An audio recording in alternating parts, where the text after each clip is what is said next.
Hello and congratulations on getting access to this video course on how to optimize your videos before making your YouTube videos live. So this is video number 1, which is the introduction to YouTube search engine optimization. So I want to first start out by saying the goal is to focus on doing the right amount of keyword research and video file automation before actually uploading any of it to YouTube. So essentially this is all about what most people forget about doing before making their YouTube video live. Because if you think about it, most people think about, okay, what do I do after I upload this video? They don't really think about what they have to do before making it live. So this is not about what you can do afterwards, as that is a totally different focus, but rather before. So besides simple optimization, you really need to know that YouTube ranks the videos that people watch the longest. Meaning, let's say for example that we have a 10-minute video. YouTube looks at that video. They look, yes, at the likes, dislikes, and comments, but they also look at, okay, do people actually watch most of this video? And based on, let's say, 1,000 views, how many of those 1,000 views actually watched either 50% or 100%, or how many minutes total? 1,000 times how many minutes was watched. So they really look at how long people watch the videos as a whole. Meaning the more viewers and the longer that they watch, that will get you ranked up further and further up. So instead of focusing on, spammy tactics, tons of backlinks, and all of that, our goal here is to really focus on the user experience. So what I want to do now is give you a quick overview of what's inside this video course. This is, of course, video number 1. Video number 2 is going to be about competitive research, or in other words, researching your competitors to kind of get a better idea of why YouTube is ranking those videos. Video number 3, we'll talk about highly searched keyword terms and how you can find those for your product or service or whatever you're trying to promote.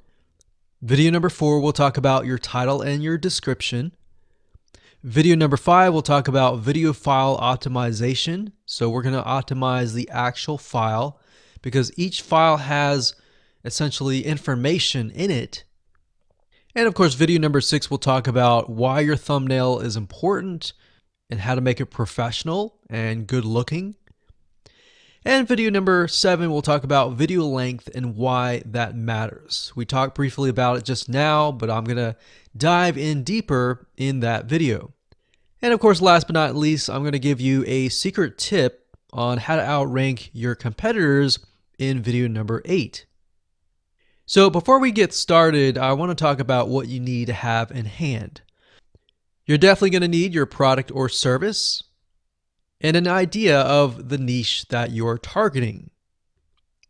You also need to have a video that is ready to be uploaded. And with that said, let's move on to video number 2. Hello and welcome back. This is video number 2.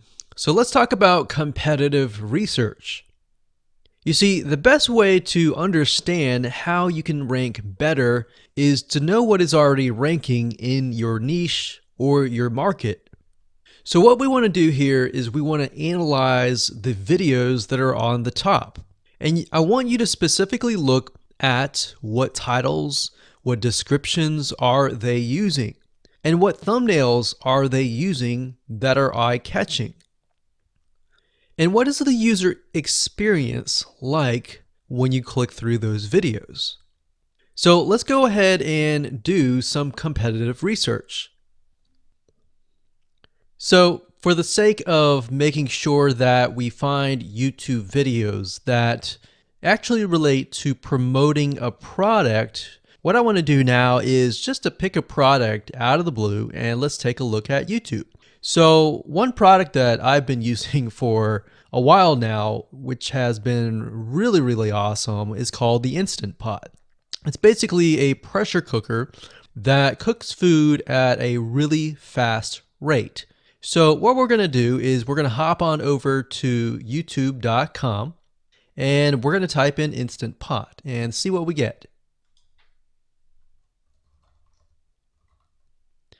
So I'm not going to click enter just yet because I'm interested in getting an idea of what kind of potential keywords that we could rank on, or what potential videos that we can create. And we'll talk more about this in the next video. But for now, let's just do some basic keyword brainstorming and then, of course, do some competitive research. So Instant Pot, we got Instant Pot recipes, we got Instant Pot ribs, Instant Pot roast. So let's just click here and see what we get.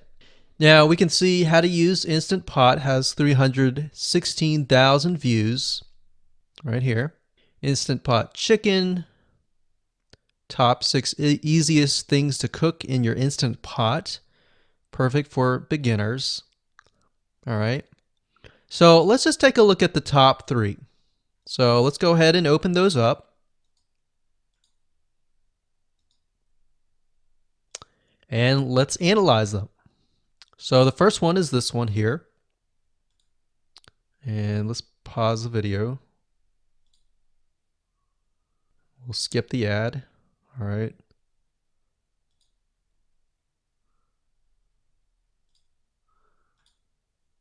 Okay, so how to use the Instant Pot 101 for beginners. So if we think about the type of audience that the Instant Pot attracts, it attracts somebody who has a busy life, who may be a beginner at cooking and just wants a quick and easy meal done fast. So we can see that. So one thing that I like to do is I like to copy the titles to Notepad. Just kind of get an idea of what we're dealing with. So that's the title. Looks like she's promoting an Amazon affiliate link. We can see that here, Amazon.to. We've got Instant Pot hacks, Instant Pot yogurt, and all that. So what she's doing, it's very funny, but she may not realize she's doing this, but what she's using is a method called siloing. And she's basically telling YouTube, hey, not only do I have this video on Instant Pot, I've got Instant Pot hacks, yogurt, recipes, and other recipes. So let's just copy that in here. So that's video number 1. So we're going to rank it from video 1, video 2, and video 3. Let's scroll down a bit. We've got 373 comments. I will say when it comes to YouTube, they're looking for engagement. So comments is good, likes are good, even dislikes are good as well. Even though dislikes are bad from a human standpoint, it tells YouTube that there is engagement. All right. So sometimes we're going to be able to view, we can't do it here, but sometimes you'll actually be able to view more data. But for now, you can't hear. Now, we can actually dig deeper if we want to. So let's just take a look at Natural Brittany's YouTube channel. Because when you're doing competitive research on YouTube, it's not just that particular video. It's actually the whole YouTube channel as a whole, the authority that that channel holds. So she has 116,000 subscribers. Click on the videos. She has a good amount of videos that talk about anything, looks like from cooking, from budgeting, from grocery, a lot of very similar videos. So let's scroll down. And now let's go ahead and take a look at the second highest ranking video. So if we go back over to here, and this is the Instant Pot chicken, cook with me, meal planning, meal prepping, Sunday setup. So let's go here, take a look.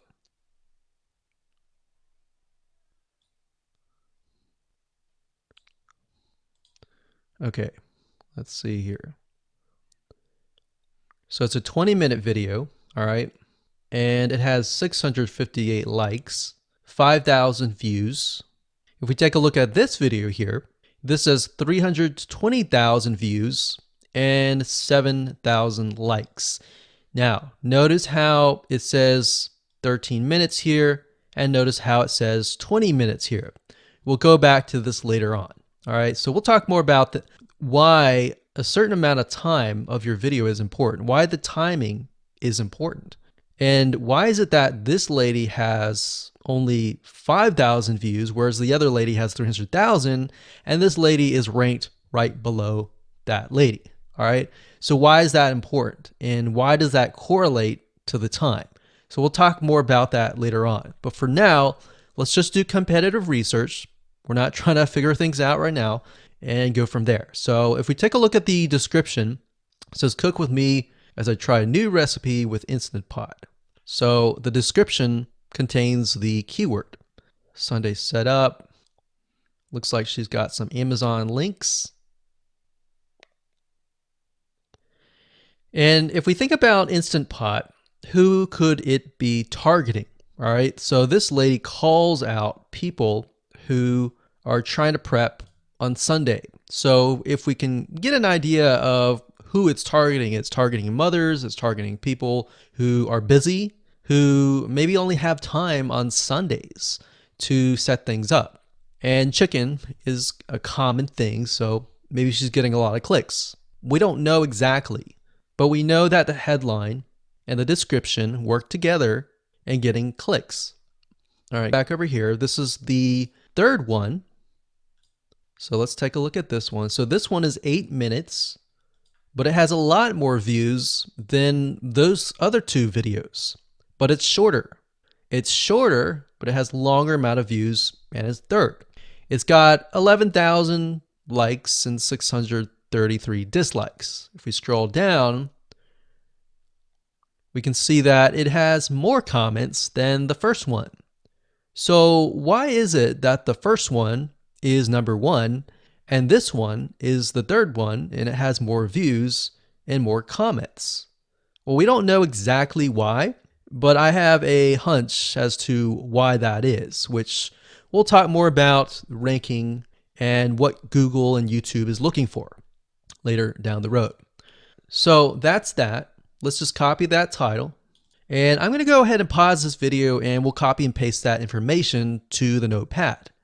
Okay, so I went ahead and copy and paste the information. So this is video 1, this is video 2, and this is video 3 down below. So let me make this bigger. So we have this information.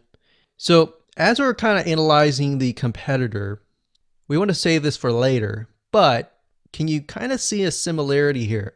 So this is calling out the target audience.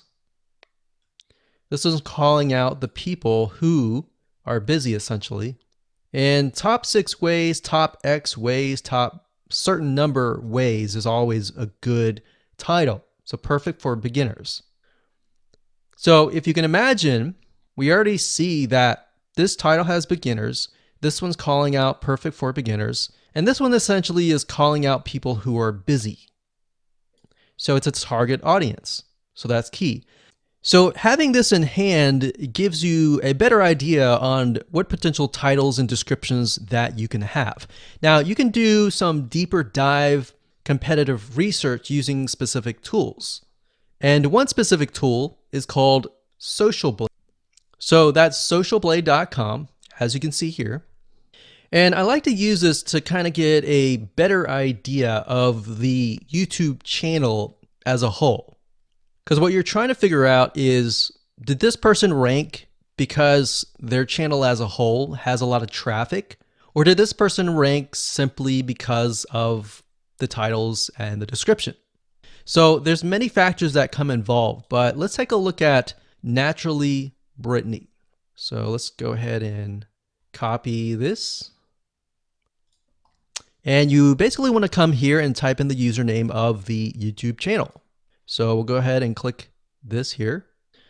Okay, so we can see here that this is Naturally Brittany, 116,000 subscribers. She's got 19 million video views. So that kind of gives us an idea of how easy it is to break through. Is it easy? Is it going to take a little bit work or what? So let's just go ahead and open her up, and let's do the same thing with the other videos. So this one is marriage and motherhood. You got that here. So she has 7 million video views. So it's about half of what we saw earlier. And this one is called Six Sisters Stuff. And this one has about 9 million video views.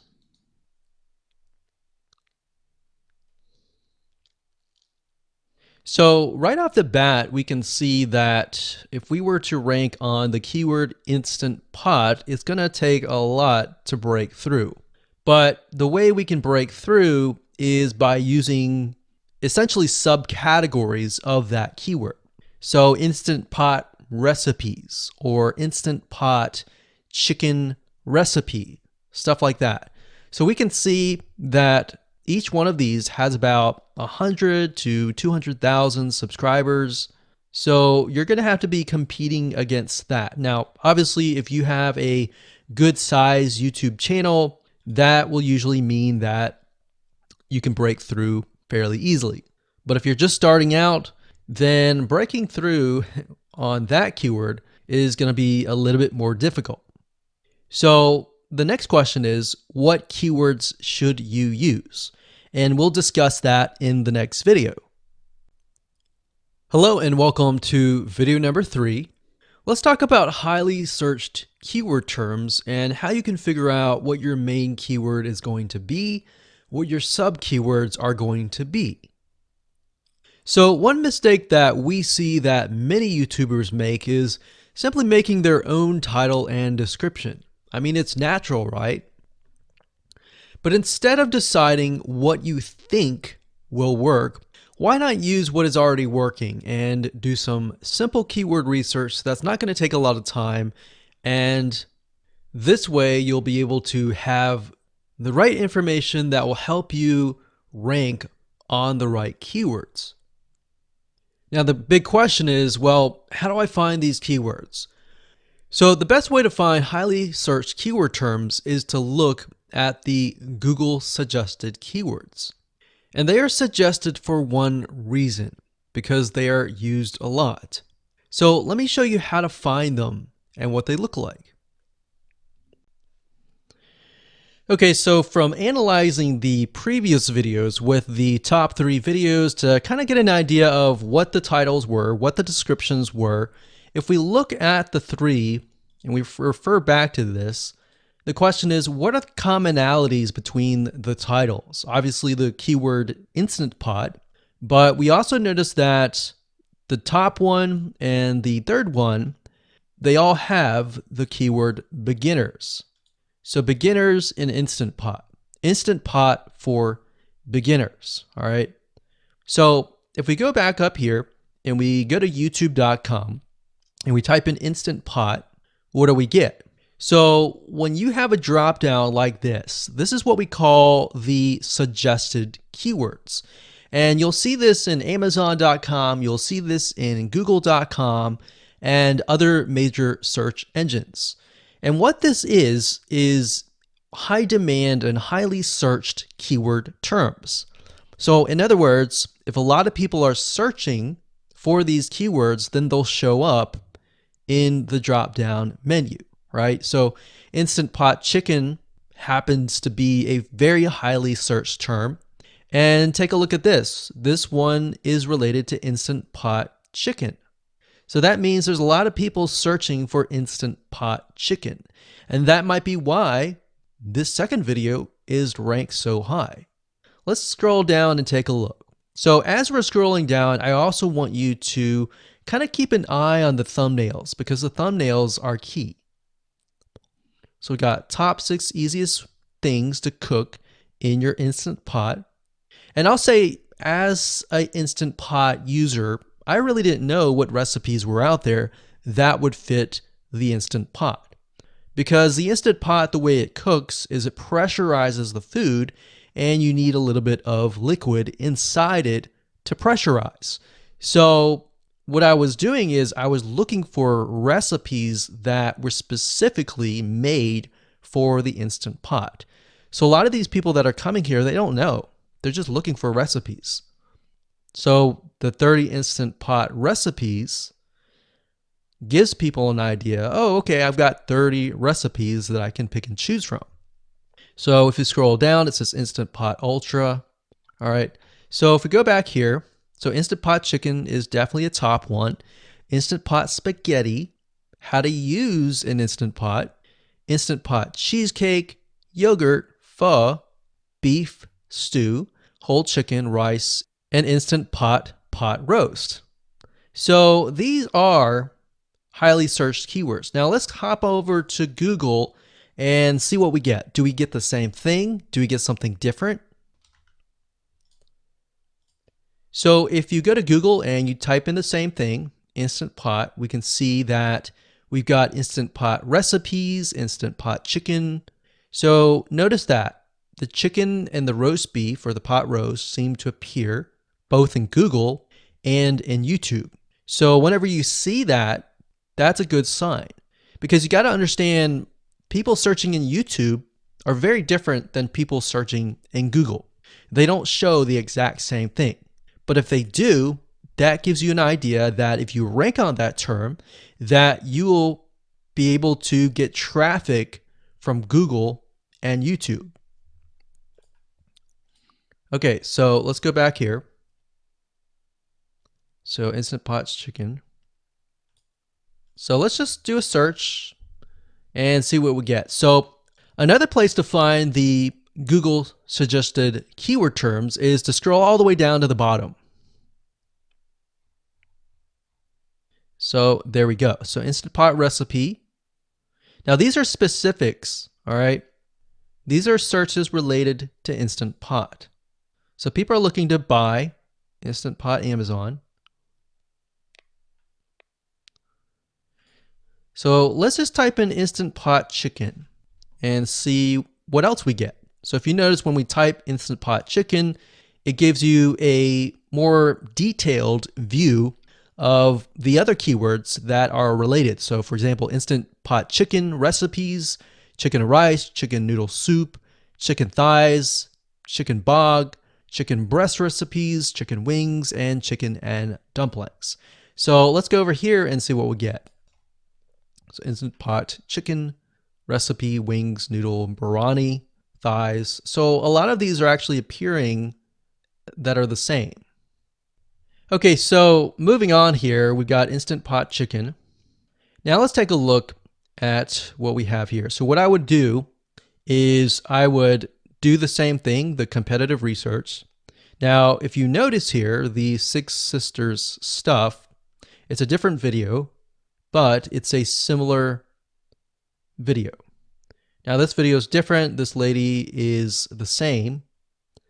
And that's another thing. So if you rank high on the main keyword, then you could potentially rank on the other smaller keywords as well. So that gives you an idea that of what content to create and what keywords to target.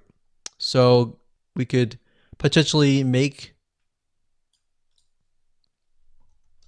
it about Instant Pot chicken. And what I would do is go back here. Let's say we want to title it the Instant Pot chicken. What I would do is I would scroll here and take a look at questions people are asking. So how do I cook chicken and potatoes in Instant Pot? How long does it take to cook chicken pot, Instant Pot? We scroll down, and what I would do is grab these keywords. So I would grab these keywords.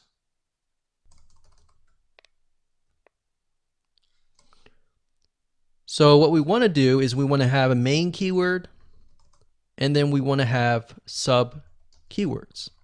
So the main keyword here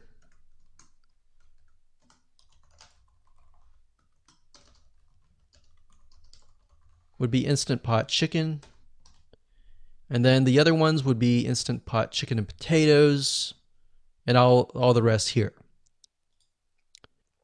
So having these in hand will give you a better idea on how to go about creating your titles and your descriptions so that you can target specific keywords, and that you're not like any other YouTuber who is simply making up titles and descriptions just out of your head. So this way you can be strategic and rank effectively. Hello and welcome to video number 4. In this video, we're going to talk about your title and your description. So let's take what you have gathered in the previous video and let me show you how to properly create your titles and descriptions. So when it comes to creating titles and descriptions, we simply need to do what we did in the previous videos, which was the competitive research. And as you can see here, we have the videos 1, 2, and 3, the top number 1, number 2, and number 3. And of course, we have the main keywords. So we have this main keyword here. So that's definitely going to be in the title. And then of course, if you noticed, the target audience was beginners. So essentially what you're noticing here is that people are calling out the audience, and then of course they have the keyword in the title itself. And then of course you want to make sure that title, main keyword, and target audience is also going to be in your description. Now what I like to do is I like to go look at magazines in that niche. It doesn't necessarily have to be exactly, in this case, Instant Pot, but it needs to be somewhat of that genre. Now, one thing that I noticed was when we took a look at the Instant Pot chicken, you could write out something like top 6 easiest things. So instead of things, you could say chicken recipes or pot roast recipes to cook in your Instant Pot. Or you could say something like Instant Pot chicken dash top 6 easy recipes, or you could use a number. People like numbers, especially knowing that somebody gets an Instant Pot for the sake of saving time. You could say top 6 easy chicken recipes that take less than 30 minutes. Now obviously that's a little bit long, so let's head on over to Google here. So like I said, I like to use magazines. Magazines do a great job in creating titles. So as you can see here, I typed in Instant Pot magazine, and to the right you'll notice that there's Instant Pot all-time recipes. So let's just go ahead and open that in a brand new window like so. So it looks like we have to pay, but let's just go ahead and click the free sample. So we can see Instant Pot's all-time best recipes. So you could do something like all-time best chicken recipes, or Instant Pot dash all-time best chicken recipes, or all-time best chicken Instant Pot recipes. So obviously here we're not going to copy word for word because that's plagiarism, but we're going to use something different. We're going to tweak it around. What we're looking here is for headlines. So let's go back here. So it says everyday Instant Pot, 115 delicious, family friendly pressure cooker. So we can say everyday Instant Pot, colon, 6 delicious family pressure cook recipes. So everyday Instant Pot chicken, as long as the word Instant Pot chicken is in there. So we got 66 Instant Pot recipes that put your pressure cooker to work. So we could say something like 6 Instant Pot chicken recipes that take less than 15 minutes. And yes, believe it or not, Instant Pot can literally cook something like a pot roast within less than an hour, or sometimes half an hour. Because it's a pressure cooker, it cooks a lot faster. So that's what I like to do, is I like to take a look at magazines. So it doesn't necessarily have to be Instant Pot in this example. It can be another food magazine. So essentially that's how to create the titles. As far as the description goes, if you take a look at what they've written here, the first one that's ranking really well, as you can see here, we've got Instant Pot 101 for beginners. So you'll notice that they are trying to target the keyword Instant Pot 101 for beginners. So they've stated that in the title, and they've also put it in the description. So it says everything you need to know about how to use the Instant Pot in a beginner Instant Pot recipe. So notice that they use the keyword beginner Instant Pot twice. And then of course they got Instant Pot hacks, Instant Pot yogurt. And what they're essentially doing here is they're linking to other related videos. Now, Google's smart enough and YouTube's smart enough to have an algorithm to read the description and think, okay, they've got other videos that they've created that are related to Instant Pot. This video must be good, or this channel must have a lot of relevant information. So we're going to rank it a little bit higher because it's going to give people what they want to see. So now we look down here, it says Instant Pot Chicken. So this is the lady who is ranking really high on Instant Pot, but also Instant Pot Chicken. So it says cook with me as I try a new recipe with my Instant Pot. So we can see the keyword Instant Pot here. And as you can see, the description is really written for the user, but it contains the keywords that are necessary. So you don't need to write something like Instant Pot Chicken or something that's just a bunch of garbled information. You want to make sure that the title and the description attract people first and foremost, and then embed the keywords within. So the third one, we've got top 6 easiest things to cook in your Instant Pot, perfect for beginners. So it says, today I'm sharing with you the 6 easiest things to cook in your Instant Pot. So you can see here, the title is here, but the title is also in the description. It says, now these are perfect if you are just starting out or even had the Instant Pot for a while. So you can see the keywords that are embedded, but it's really written for the user. And that's the way it should be, because the title and the description will actually show up in the YouTube search engine, as you can see here. So we've got the title, we've got the description. So we want to make sure that the first sentence in your description is catchy as well. Hello and welcome to video number 5. Let's talk about video file optimization. Did you know that all files contain data that tells YouTube what your video could be about? Let me show you. Okay, so the way that YouTube gets an idea of what your video is about is by transcribing it. And for the most part, it can usually figure out what your video is all about if you have voice and speaking in it. Now, you can go one step further by adding what we call video file metadata. It's very similar to a website metadata. So for example, if you right click on any website and you click on View Page Source, up at the top, you're going to see a lot of what we call metadata.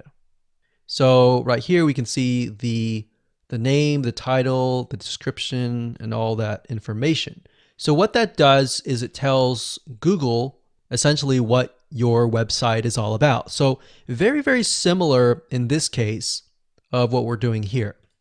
So what we're doing here is we are taking the video file that you have created and embedding it with more information. So besides the title and description, YouTube will be able to read the metadata inside of your video. So it'll make a little bit more sense when I show it to you.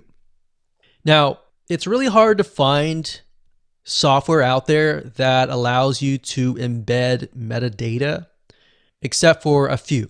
So one of them is called Video Converter by Wondershare, and that is videoconverter.wondershare.com. That's videoconverter.wondershare.com.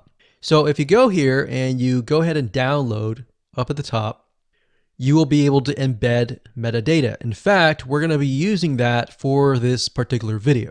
Now, there are other software out there like the Adobe Bridge software, which allows you to embed the metadata into your video.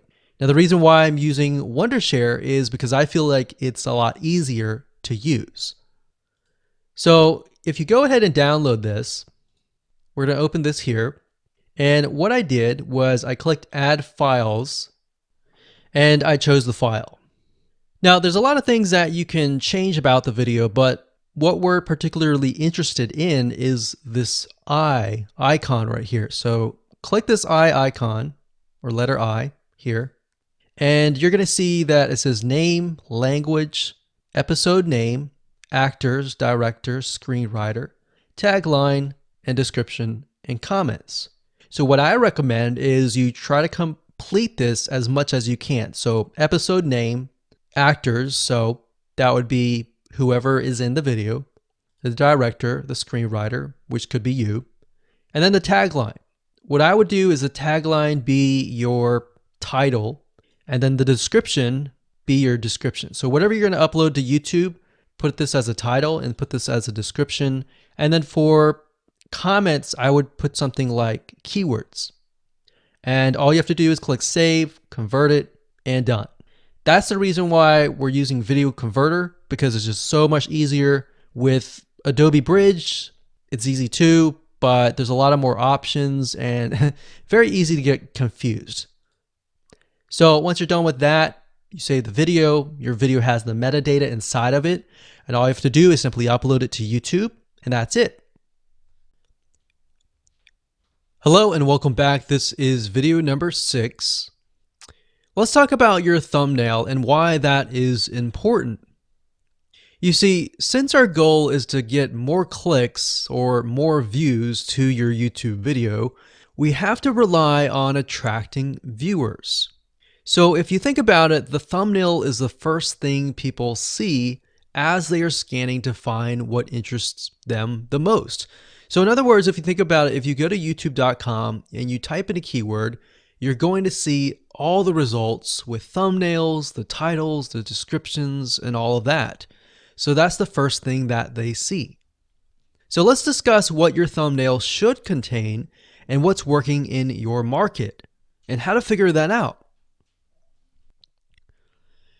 So when it comes to having a thumbnail, you want to make sure that it is eye-catching, meaning it shows somebody what they want. So if Instant Pot Chicken is your main keyword, you want to make sure that your thumbnail has something in it that entices them. So it's good to have the keyword or the title in it. So you can see right now the way YouTube works is they have an initial title or an initial thumbnail, and then after that you can see motion. So if I put my mouse over it, you can actually see part of the video, which makes it a lot more engaging.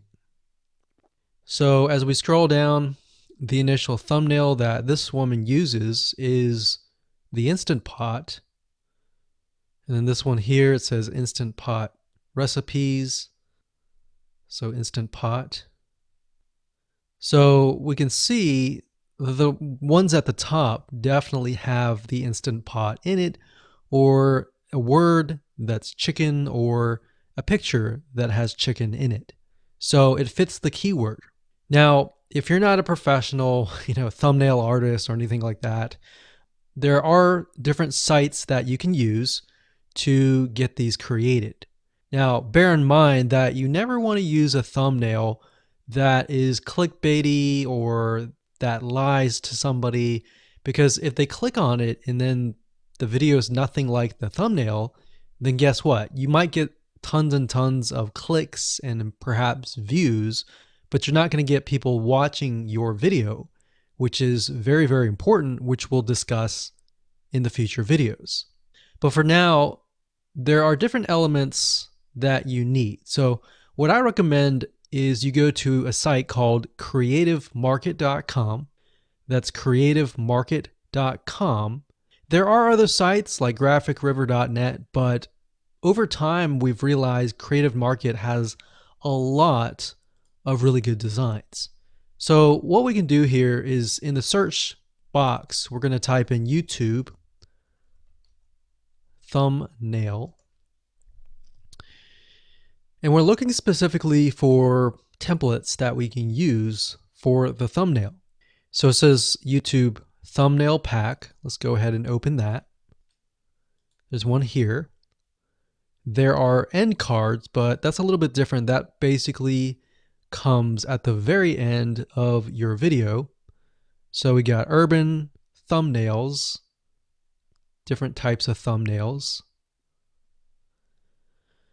But the reason why I like Creative Market is buying templates for specifically YouTube thumbnails is going to make your life a lot more easier, especially if you can make it professional. The more professional it looks, the more professional your viewers will click through. So if we click on this, we can kind of get an idea of what we're dealing with.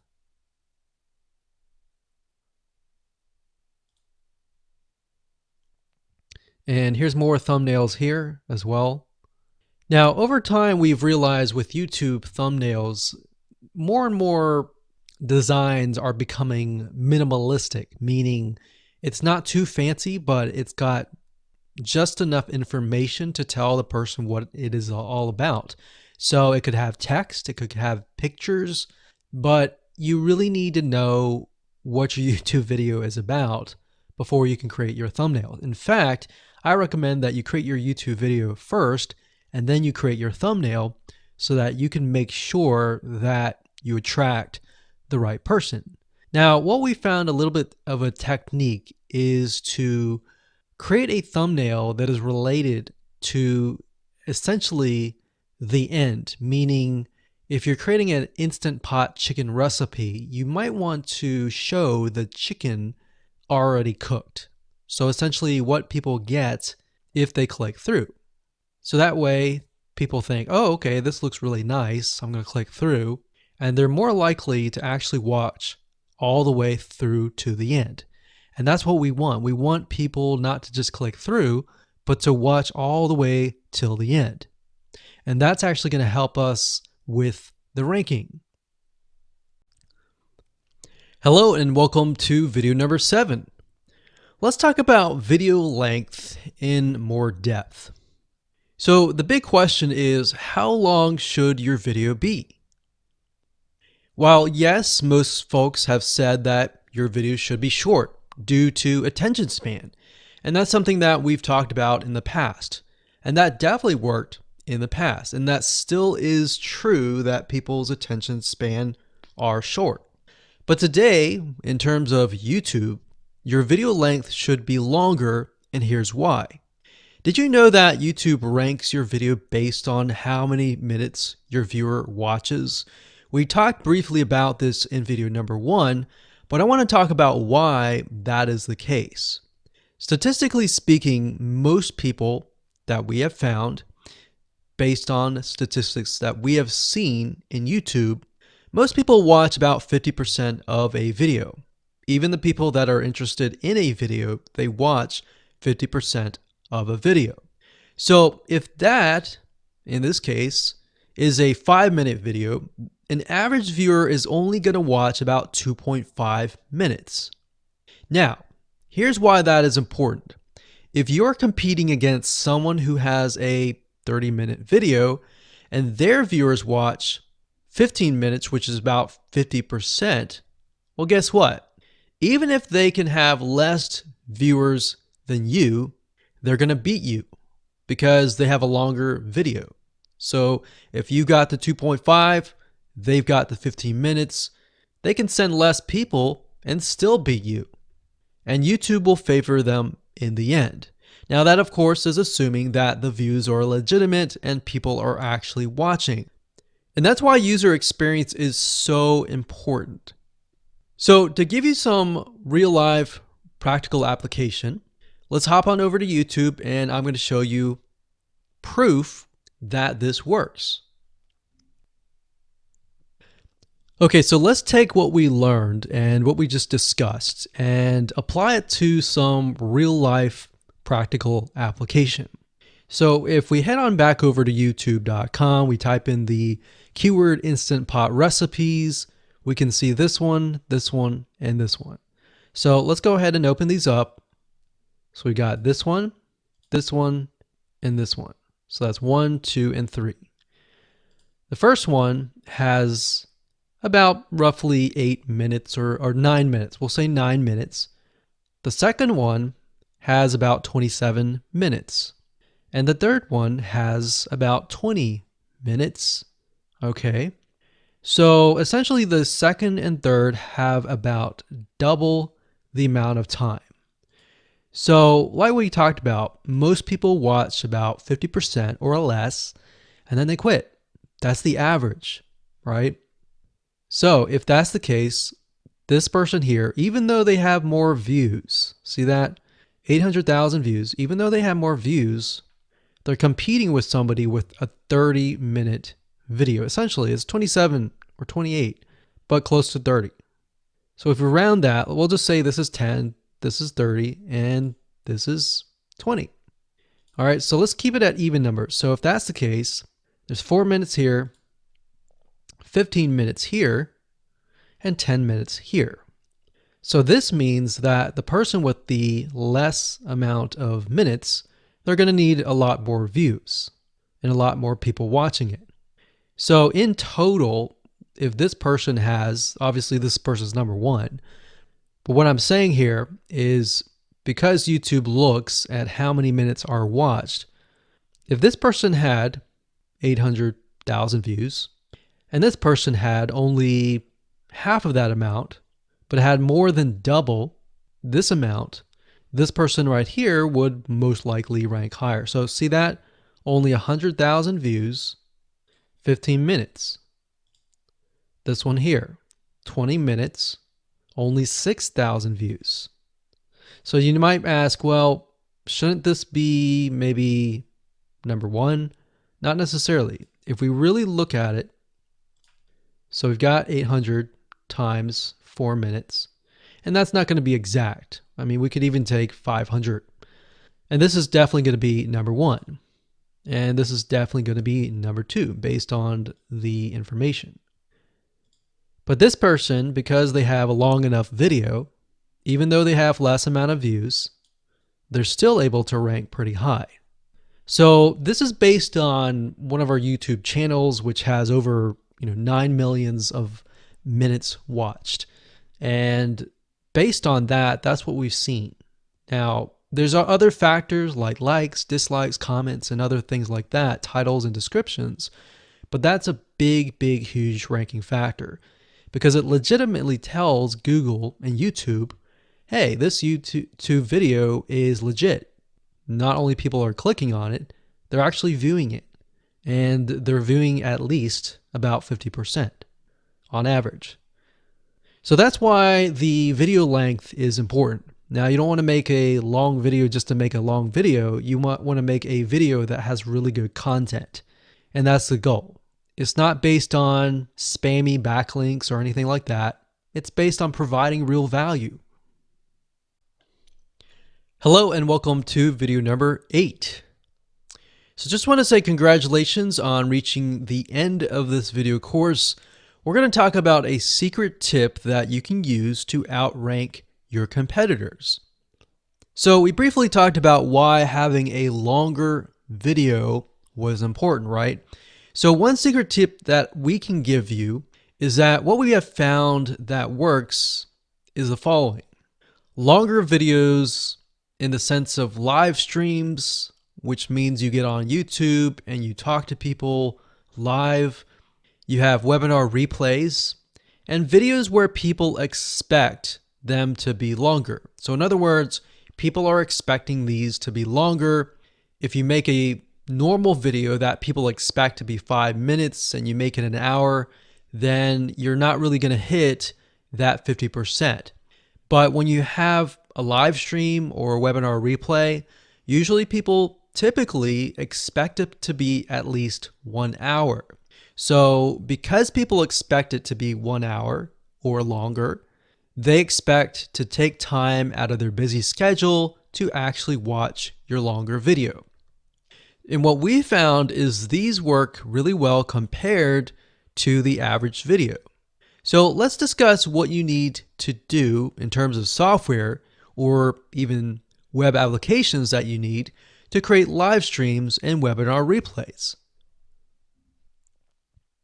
So in order to create a YouTube live stream, you're going to need to have a broadcasting software. There are many. You can go to YouTube and type in live stream, how to set it up, and there's a lot of videos on that. But this is one particular one that we have used and that has worked really, really well for us. It's called Open Broadcaster Software, and it's free, best of all.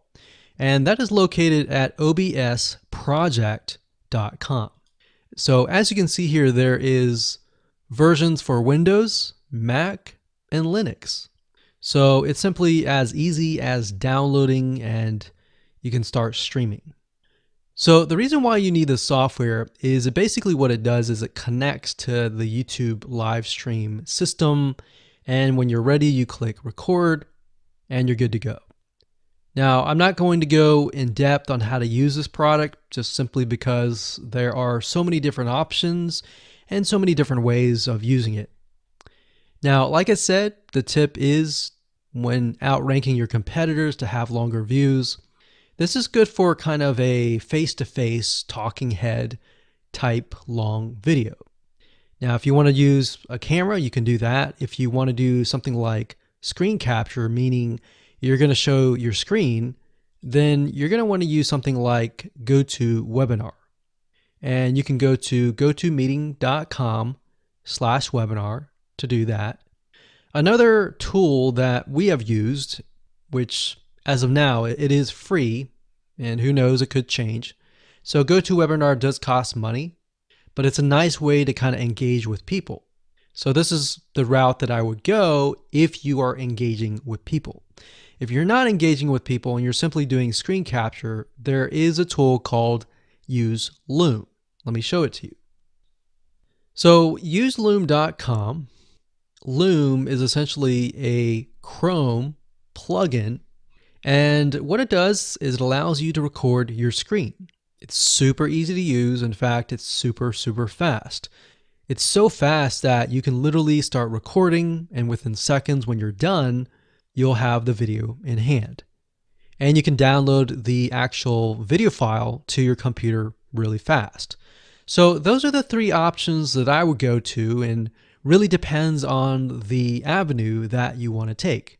So like I said, create a longer video, but just don't create any content. Make sure that the content is valuable, because you want to make sure that people watch all the way through, or if not, watch at least 50%.